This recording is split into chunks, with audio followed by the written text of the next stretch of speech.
the words "I'm sorry," like just really heartfelt "I'm sorry," can transform the nature of your life. And all it takes is you actually surrendering your ego. It's not you versus me, it's us versus the trigger. Yeah. It's simple, but it's not easy. I believe that when you become aware, you can release suffering, you can reduce suffering, you can be in more harmony and peace, and you're not as rattled by the world. Like, you're just more resilient in the world. And that choice is something we can all make every single day and every single moment. To be brave, to have compassion, to be curious, to meet these moments with such a depth of presence that it lights up the whole night sky. Yo, what's up everyone, and welcome to this beautiful episode of Stay Grounded with my brother Alex King. I mean, we started out talking about a topic that I'm very, very, very passionate about. One is true mastery is not about changing things outside of you. It's about examining the relationship you have to the things outside of you. And so we talk about a lot of like how to actually become aware of the relationships and then to begin unraveling those relationships. And then because we started there, we started going down attachment and how to examine our attachments to life. And then we got into how to examine our attachments in relationship, and how do you create harmony in relationships, and how do you come back into harmony when you've lost your way, and when you've how do you build the skill of repair? I mean, like, this conversation went in so many directions, and I really loved it because I really believe that when we can learn to repair, when we can learn to become aware of our attachments, when we can begin to examine our relationships to our relationship to anything, we give ourselves the key to freedom. And those keys, that place has so much less suffering than when we are governed by our unconscious patterns in relationships and attachments. And so I hope this conversation inspires you. I hope it invigorates you. I hope it gives you a handful of tools to look at and perspectives to look at relating through a different lens. And I hope it inspires you to really lean into the work, because I really find this over and over again. When we do this inner work, we are so setting ourselves up for a depth of freedom that is so much bigger than anything we could experience on our own. So enjoy this conversation, and without further ado, it's Alex and I riffing on all things relationship and attachments and more. This is actually a conversation a topic that I've been wanting to go deeper on, just because, you know, when you think about awareness, I talk a lot about awareness being medicine, or awareness being the most powerful tool you have. Well, what does that actually mean? Right? Like, it's like, it really is like your ability to become aware of limiting factors in your life gives you the opportunity to change those factors, right? And so I still believe, like, the more aware you become, the more powerful you become, because you give yourself an ability to see beyond the limitations of what's here. But what do you pay attention to? What do you become aware of? Like, what does actually becoming aware mean? And what I found is becoming aware is a game of the more aware you become, the more aware you are of your relationships. And I don't mean like your relationships to, it could be like my relationship to my dad, my relationship to my mom, my relationship to my intimate partner, my relationship to this thing. But it's also my relationship to money, my relationship to fear, my relationship to anger, my relationship to feeling, my relationship to uncertainty, my relationship to. And when you can start to really examine and zoom out and be like, okay, like, everything is actually just a relationship to something outside of you. And so if you want to be free, if you want to be liberated, if you want to transform, the entire game is just becoming aware of what is the relationship that is currently in place between me and this person or this thing, and what do I want it to be? And the game then is of making the conscious choices, the changes, in order to see different perspectives of this relationship until you are free, because you've created a relationship to that person or this thing or yourself that's more in alignment with who you really are at your core. Yeah, I love this conversation because when I think about it, what comes to mind is when I notice that I am in alignment with something, it's just, I like to think of it as like my default divine nature is love.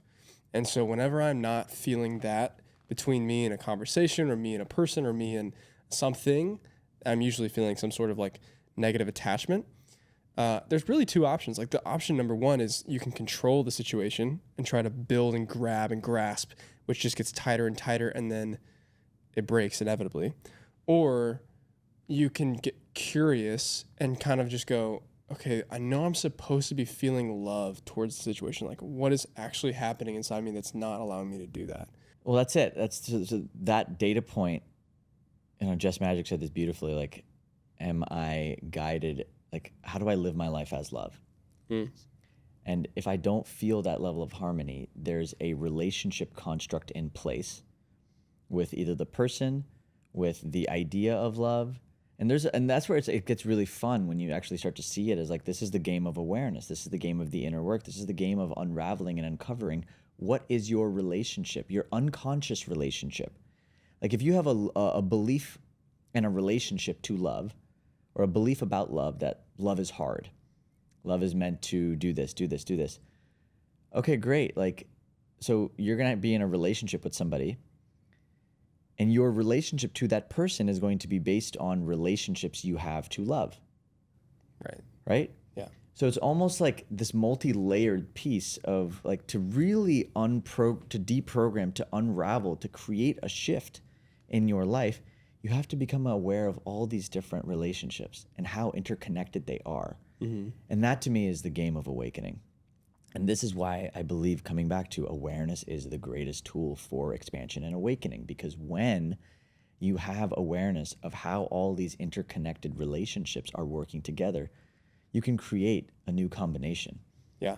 And once you understand how the geometry is structured, and I don't know how to say how the geometry is structured, because my awareness works in different ways than maybe your awareness. I don't know. We're all making things up.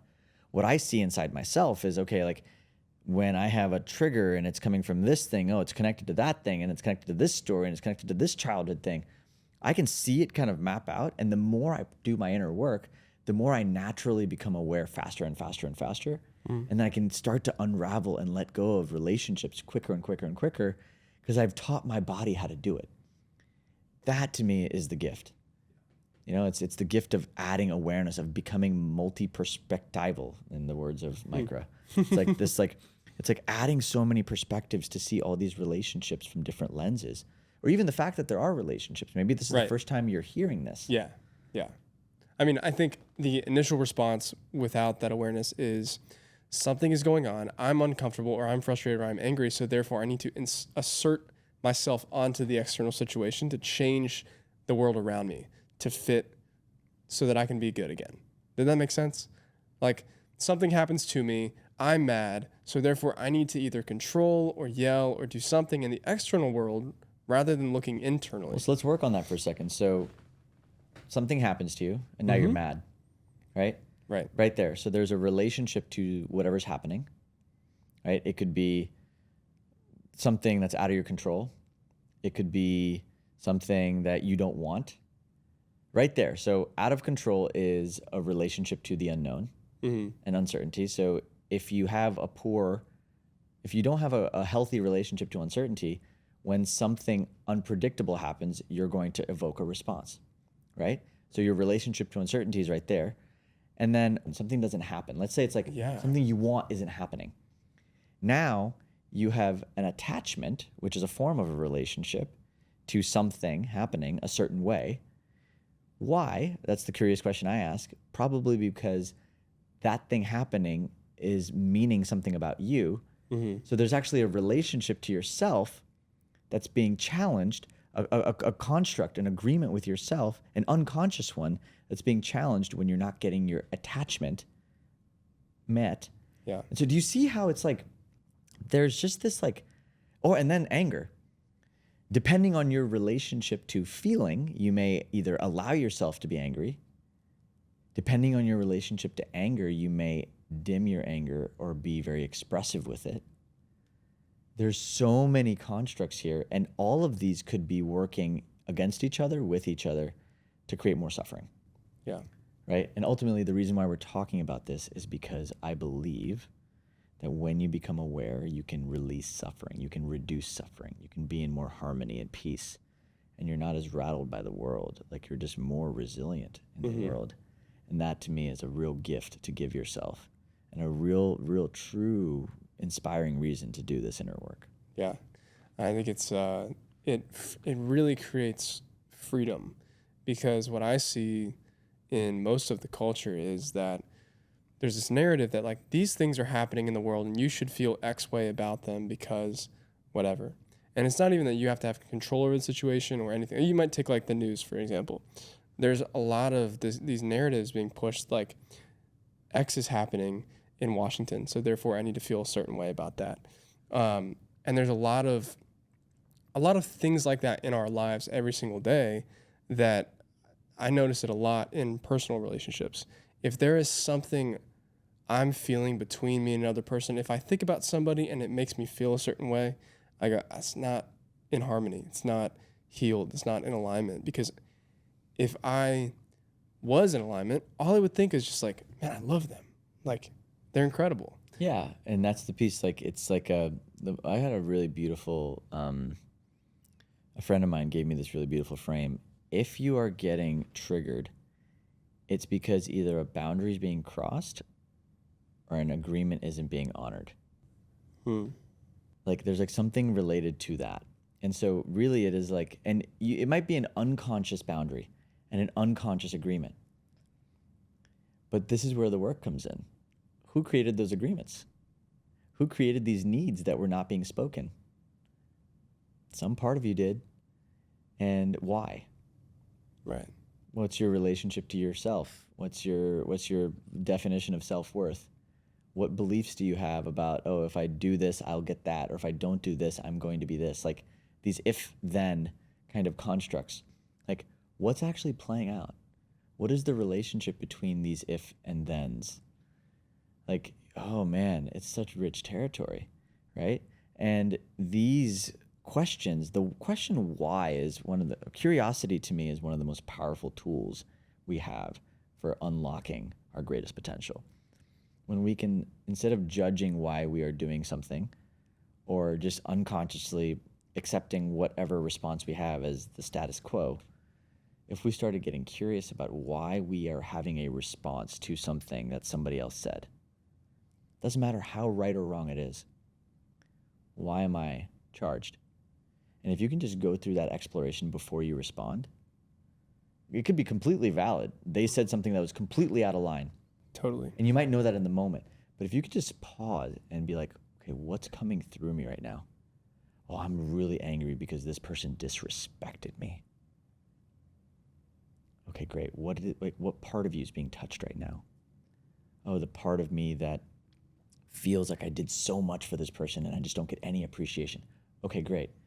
So there's something that's happening right here, but there's also a deeper thing that's getting touched. Okay, now when you do the work to understand this deeper thing and you put a pause on this conversation and you come back and you say, hey, what you said to me, I felt so hurt and so disrespected, and here's why. Like, my entire life, I have given so much to so many people, and this is what I realized. And so when I feel like you're not appreciating me, it triggers all of this old stuff. And I just want you to know that. What kind of a relationship are you building with this person now?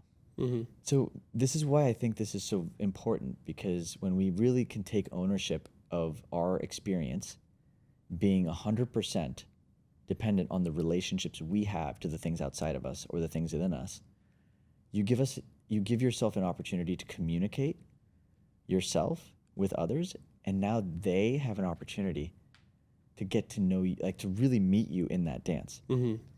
And that's what I feel like the world needs, man. We need more people seeing each other's perspectives, not judging each other and condemning each other and making each other wrong, but really looking at why we are the way we are. Yeah. And then communicating from that space of vulnerability. Yeah. So that others can have the permission to express why they are the way they are. I think that communicating from that place of vulnerability and almost approaching the problem or the trigger as this like curious thing of like, well, why I when I do it, I go like, well, why is Alex experiencing this? Like, this is weird. And maybe sometimes it's with my fiance, and I'll just say like, I don't really know why this is coming up, to be honest. Like, I have no conscious awareness of what it is. Sometimes it's stuff that was either from childhood or parental stuff, like a lot of things that pop up, and we kind of just approach it together instead of me just saying like, bounding into the reaction that I would normally have. And it's allowed her to see me so much more deeply and allowed me to see her so much more deeply because, and I don't know how I had this insight at the beginning of the relationship, but I told her, hey, there's probably going to be some things that come up on this journey that I don't know why I'm experiencing them. I don't know what is going on in me. And sometimes it is the 12-year-old version of me reacting to something that you said that has nothing to do with what you said, but it's like triggering something in me. And so I'm going to give you grace for yourself when you do that. And I ask that you give me grace for myself when I do that. And we can try to explore this together. And when we've unpacked those things, it's been like, oh my gosh, I'm totally not mad about you. I'm totally not mad about the situation at all. This is the piece, right? That's like, and these are some really helpful relationship frames. Like, it's not you versus me, it's us versus the trigger. Yeah. Yeah. Right? And it's simple, but it's not easy. Right? Because when you're in an experience, all you want to do is blame, project, poke. But when you can zoom out and recognize, if you're in a trigger, you feel unsafe. If the person you're with is in a trigger, they feel unsafe. The goal is not to solve the problem from a space of trigger, because you're literally going to be trying to solve from the mind, and these programs are really actually rooted in the mind. And so in order to really zoom out, like, I find it's much more beneficial in moments of trigger to come back to safety. Mm-hmm. And one of the core things I like to come back to is remembering, hey, we're on team love. It's you and me versus the thing, and taking ownership. I'm in a thing right now. I'm not going to say anything kind. I think we should pause. Yeah. The pause is something I really had to learn, and it's not something in the past, I've had very anxious tendencies that want to get to resolution, because if I didn't get to resolution, I would feel unsafe. Mm-hmm. I don't like having unfinished things in the air. Because then I go home and I'm thinking about it, and it's like, so I want to get to the resolution as fast as possible. And what I've learned over the years is just how valuable it is to, when you're in a trigger, give yourself the pause, the gift of the pause, because it's a gift to your relationship and you to just hold and give yourself space, and then come back and create an agreement to come back. Right. I mean, that is I think an emotionally mature thing to do is to set the guardrails or the boundaries of the relationship in such a place where it's like, hey, if we're in a thing, I'm never just going to up and leave or like just cut the conversation. Like, we're always going to come back to this. And I keep coming back to my relationship, but we, in the beginning, laid out, I said, I'm never just going to break up with you. Like, you'll always know something's coming, and I asked vice versa, but like, I'm never just going to ghost. I'm never just going to leave. I'm never going to do that. And so even when there's been times where it's been more emotionally demanding or just like charged, there's that safety of like, we're going to be fine, even if it takes a while. And that has been so helpful for me in all areas of my life, especially, is to be like, I think this is all going to work out, and I'm never going to act out of those emotions. I'm always going to let them breathe a second and then come back with like... Well, it's the mark of conscious, healthy relationships, right? And I think what we're really speaking to right now is the skill of repair. Like, when you have a culture of repair in relationship, when you have a culture of repair in life, Mm-hmm. like, this is coming back to all the things we've been talking about today around safety. Like, if safety is the goal, like, you're going to, just by the nature of being human, do things that trigger somebody's unsafety. Mm-hmm. And so to me, what's more important is, okay, when you get there, how do you get back to safety? And one is taking ownership and taking a pause. That's one really powerful way. Another is saying, I'm sorry, when you actually act step out and not saying sorry for anything other. And actually, I'm a big believer in apologizing when I don't feel like it. Mm-hmm. It's one of the most powerful things I've ever learned over the years. I have apologized to people who don't deserve it. I've apologized at times where I wasn't wrong. And ultimately, I do it because I'm saddened by the fact that the other person is hurt. And it doesn't matter if I agree with what happened and how it happened. There's a depth of care I can access, and that care has served me incredibly well in my relationships. It's healed my relationship with my father. It's healed so much pain in intimate relationships. Like the words "I'm sorry," like just really heartfelt "I'm sorry," can transform the nature of your life. And all it takes is you actually surrendering your ego. That's all it takes. And if your ego does not want to say "I'm sorry," I would really encourage you to look at why. Do you feel unsafe? What would it mean about you? Again, back to what is your relationship to being wrong? Mm-hmm. What is your relation, like in childhood, like did you get beat when you were wrong? Did you get dismissed? You get made fun of when you were wrong? And do you have a child running inside you right now? So anytime you're in a relationship and you will never admit that you're wrong. Okay, well, that's going to hurt your relationships. So if you want to shift that, soften the ego, show the ego that it's okay to be wrong. Do it in safe settings. And our intimate relationships are such powerful places to do that. And that's where I think it's, the practice of "I'm sorry," the genuine "I'm sorry" from your heart can be so healing. In fact, if that's one thing we taught children, to just apologize, take ownership, and not ownership for what was done wrong, but like ownership for how your actions made the other person feel. Like, I'm sorry what I said made you feel this way. You're not validating what you did or read as right or wrong. You're just apologizing for what you did and how what you did made the other person feel. Mm-hmm. This is a topic that's just so important, I feel, right now in society. Like, we know how to fight, but we don't know how to repair. And I think the art of the genuine apology is something, maybe we can talk about. How do you get to a genuine apology? Because that's something I've had to work on over the years of because I don't want to say "I'm sorry" just out of an inauthentic place. I'm sorry. Right. Because you could feel that. When somebody's just like, "I'm sorry, whatever, okay, I did it." It's like, it doesn't really feel. But I feel like getting to a genuine apology is learning to know when your ego is online. So it takes that first awareness of the ego, awareness of what need your ego is or isn't being given, and where is that coming from? Mm-hmm. And then a deeper commitment to what you're actually living into, which is your soul. Yeah. And the relationship and health, which I think is like a mark of maturity, emotional maturity. Mm-hmm. And from that space, when you are just treasuring the relationship, is there something here that you can own and take and apologize for? Yeah, absolutely. I mean, that being rooted in the spirit is something that I think is like one of the most important things to me, because when I'm not there, it's sometimes not obvious. Like I don't know when my ego's online sometimes. Mm-hmm. Like it's very, very sneaky. And oh my gosh, it's the trickiest. yeah, and it's really hard to understand that. But when I guess when I'm committed to service in a higher way, I think we can all feel that little ping inside of us.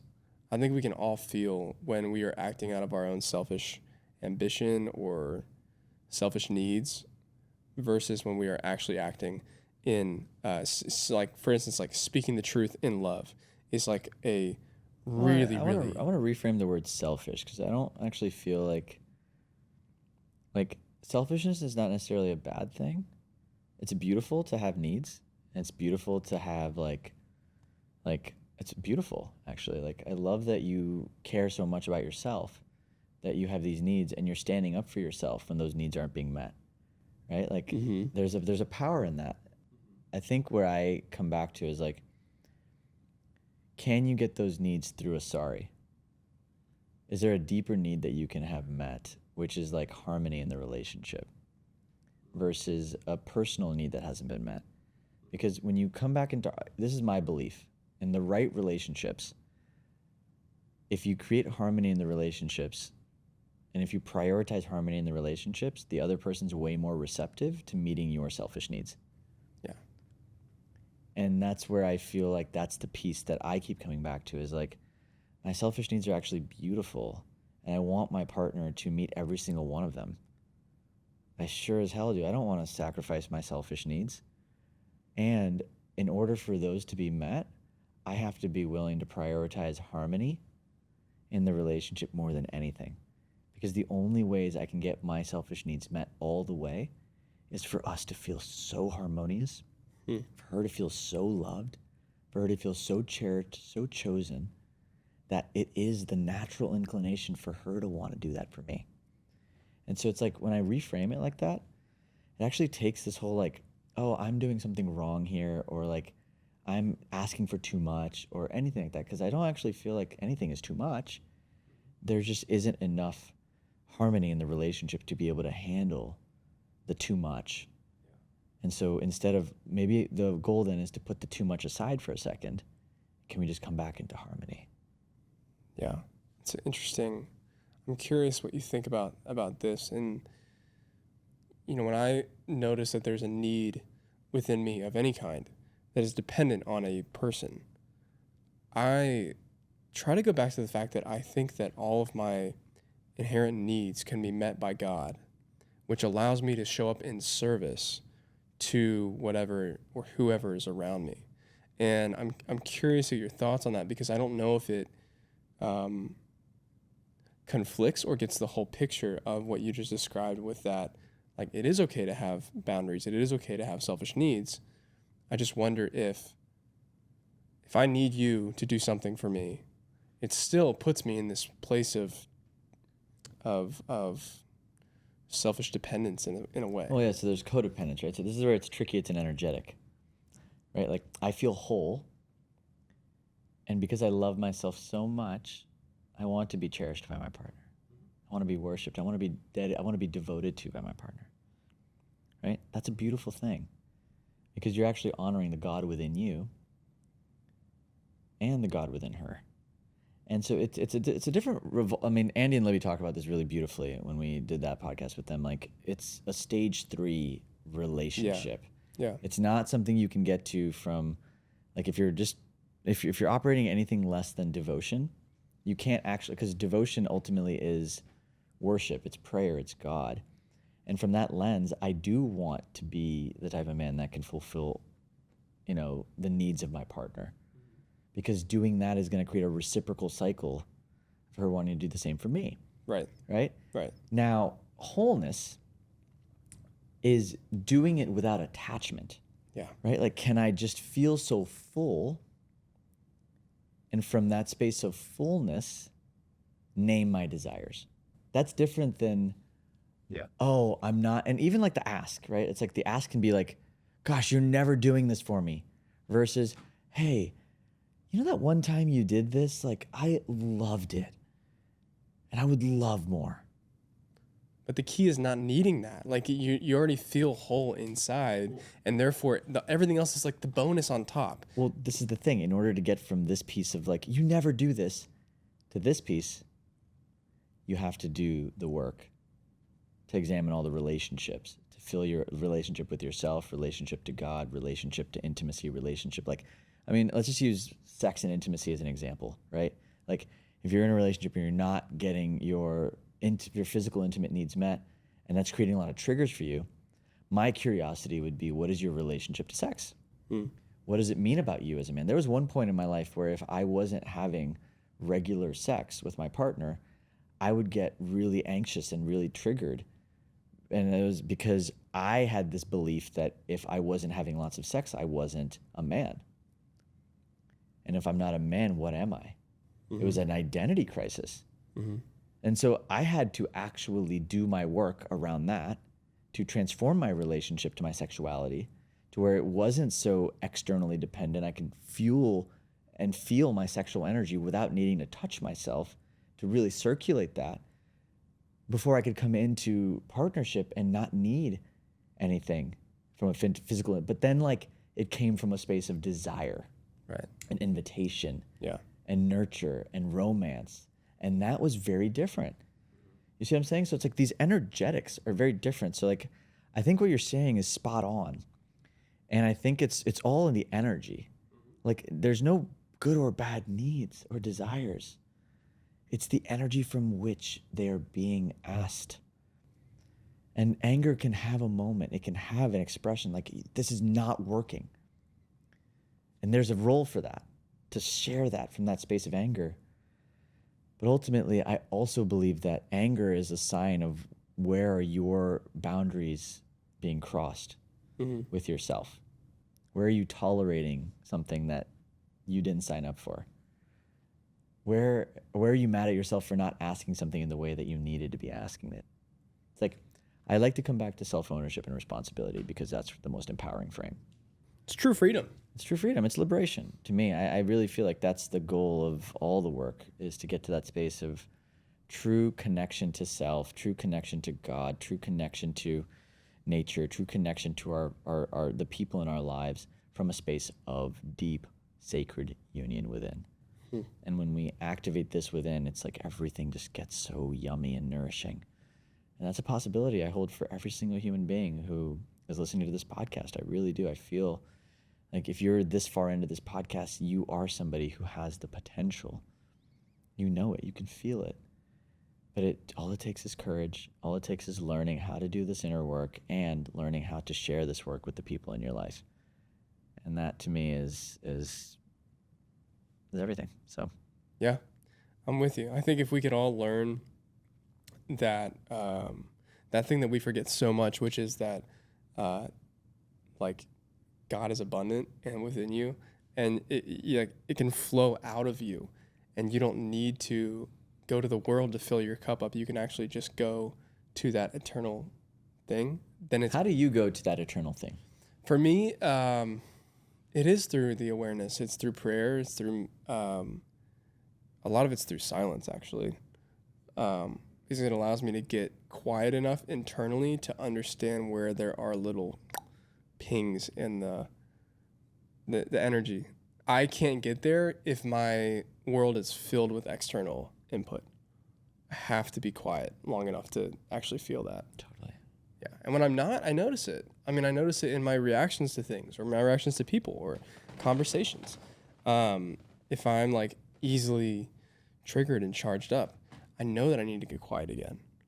Or if I feel like, whether it's a relationship or a business, like I can't feel it, if I can't feel it and it's all in my head and I'm making decisions all in my head, I know that something is off. I need to get quiet again. Because when I make too many decisions in my head, it goes so far off center that it requires a shattering to get back to center. And I think if we just stay in touch with that flow, to me, it feels effortless in a lot of ways. It feels effortless, and like, I'm curious how to stay in flow when you're in relationship, because like, to me, this is the game. This is the game I find, at least. Like, it's like when I'm on my own solo, like, it's real easy. I can stay connected. I'm in it. There's nothing that can faze me. But then when you're in relationship, your intimate relationships are 100% like mirrors for all the places that have not been quote unquote healed, right? Like, it's like all the wounded parts of you are there. And so I'm finding the dance of, this is where like all the conversations we're having around like repair and being able to conversate and like all these tools are so important, because it's not about staying in that center all the time and feeling that overflow of God. It's about knowing that when you don't feel this overflow of God, you're just one conversation away from coming back to safety. Mm-hmm. And when you come back to safety, you are in that overflow. Yeah. Right? And so I find that like, what helps you feel safe? Is it silence? Is it space? Is it a healthy set of agreements with the person in your life? Is it a set of principles? Is it prayer? Like, when we come back into safety, you're naturally just going to be abundant and full of love. Or you feel safe enough to now have the hard conversations and liberate all those constructs And the more you do that, the more baseline of safety you experience. And so it's not even about being safe 100% of the time. It's like, oh, I'm going up from 10% safe to like 20%, and just keep increasing your safe meter until you get to a place where you're like 90+% of the time, your nervous system just like, I'm good. Yeah. I'm good until the next edge. Right. But it's like this baseline is possible for all of us. And that's the prayer I hold for every single, I'm coming back to like, I was so a mess 5 years ago. And to see how much I've grown and how much I've changed and how safe I feel in my body in less than 5 years is incredible. And so if I can do it, if you can do it. Yeah, I mean, absolutely. All of us can do it. And then I think the other part of it is like, I think as soon as you get there, the universe goes, all right, here you go. Yeah. The next, so this is the piece, right? Like, it's like, you're not void of danger. Yeah. You're not. You're living your life. But what's changed is your relationship to danger. And this is what I mean. Your relationship to the thing is what's evolved, which is what allows you to hold more, to experience more, to have a wider range. And it doesn't take away the challenge or the crisis or the difficulty or the discomfort. It's just you have changed your relationship to all those constructs. Yeah. And now you can experience a wider range of life. Yeah, I know I've talked about it on this podcast before, but this book, You Are the Happiness You Seek by Rupert Spira, like totally changed my outlook on a lot of this stuff. And one of the most amazing illustrations that he uses in that book is that we see our life as this movie that's playing out, but we think that we are the character in the movie that's walking around doing the stuff, but we're actually the person in the theater watching the movie unfold. And if we can get back to that witness state, that state of just watching the movie happen, then you're not so attached to what's going on in the movie itself. Does that make sense? Like, and when I think about that, it's just the relationships that we have, the attachment that we have to those relationships. They don't become easier, I think. It's just, I feel more in harmony with those things as they happen. And I also just want to say as well, to your point about like the being single and being like sort of off the playing field of relationships. I mean, there is such a better control over that like little harmony piece there. I was talking to one of my dear friends about this. It's like, man, when you go through the gauntlet of relationship, everything else is a piece of cake. Like, relationships, your intimate relationships are the most intense because they're bringing up all of your stuff. But it's like the dojo though. Like, once you work through it in that space, it's like the same patterns that show up in the rest of your life. Like, if life throws you something else, you're like, I got this. Like, I worked through this layer. I feel safe because it's the same safety, the same nervous system that's having challenges in relationship is having challenges at work. Right. And so when you can evolve and increase your nervous system capacity using the safe container of a relationship, you're actually increasing your capacity to meet all of life. Mm-hmm. That is power. And this is why I believe in the gift of our conscious relationships. Like, when you have somebody who's triggering you, lean in. This is a gift. This person is teaching you, this person's here to help you increase your own nervous system capacity so that you can handle more of your life. Thank you. Trigger me more. It's like, beautiful. give me more. I want more of this intensity because it's shaping me into the type of human being that can handle a lot more. And that's my dharma. I want to be able to hold so much of the beauty in life, which also means I have to be able to hold so much of the pain.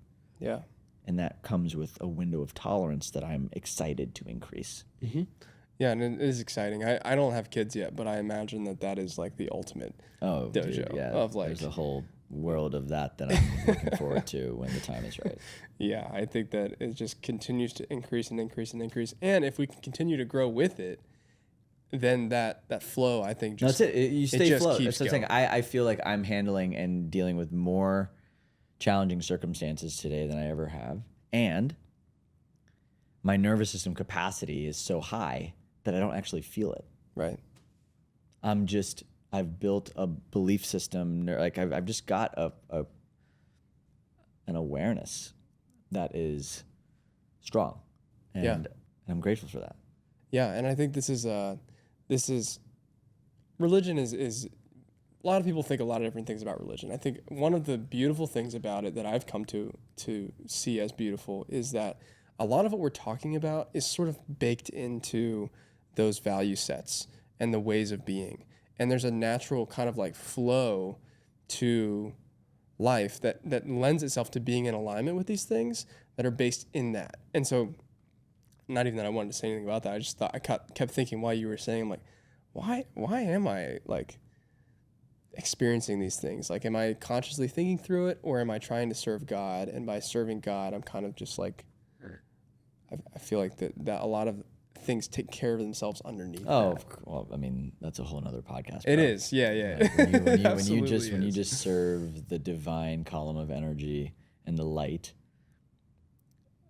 somehow, some way, things do end up fixing themselves. But it also requires a depth of devotion and surrender to that light, which might mean you feeling things that are deeply uncomfortable to feel. Absolutely. Right? So that courage and that willingness to feel the depths of what's here is the greatest act of devotion to God, to light, to the surrendered spirit, whatever we want to call it, the great mystery. Like that to me is the juice. And that choice is something we can all make every single day and every single moment, to be brave, to have compassion, to be curious, to meet these moments with such a depth of presence that it lights up the whole night sky. Beautifully said. Alex, did it again, man.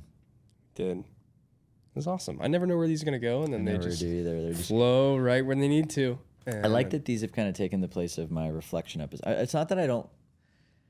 I found, and just for anybody who is like an OG Stay Grounded listener, one of the big reasons why I've kind of not stopped, I still do my reflection practice, but I stopped publishing them, is because I realized that most of my reflection episodes were coming from a place of me trying to process and me trying to make sense and me trying to, in many ways, like do my work. And now I've gotten to a place where like my work is just happening in the moment. And so I have less to process. I have less to look back on. I have less to reflect from that lens of the podcast. So everything you're learning in these episodes that are just with me and Alex are actually distilled principles that come from my reflections that are now just imbued and embedded into the podcast. Yeah. And so, yeah, I love these because we literally look back, all right, what did you learn this month, Raj? I'm like, okay, great, all these things I learned. And then we figure out a way to bring it into a construct that can be helpful. So, yeah, I love it, man. It's good. It's good, rich stuff. But everybody listening, thank you again for being here. If anything we said on this podcast was helpful for you, leave us a review on Spotify or Apple. It goes a really long way in helping people learn about the show and gets the word out. And send us a DM if something resonated with you. Tag us on social. I love knowing what was the big takeaway. But yeah, in any case, we'll see you next week. Stay grounded. Thanks for tuning into this week's episode of Stay Grounded. No matter where you're from or what you're going through, I hope it helps you remember just how incredible you are and have always been. If you're on a path of emotional healing or self-discovery and would like to learn how Liberate can support your journey, head to www.rajjana.com/liberate. That is LIBER8 to learn more about our current group programs and one-on-one offerings. I love you guys, and I'll see you next week.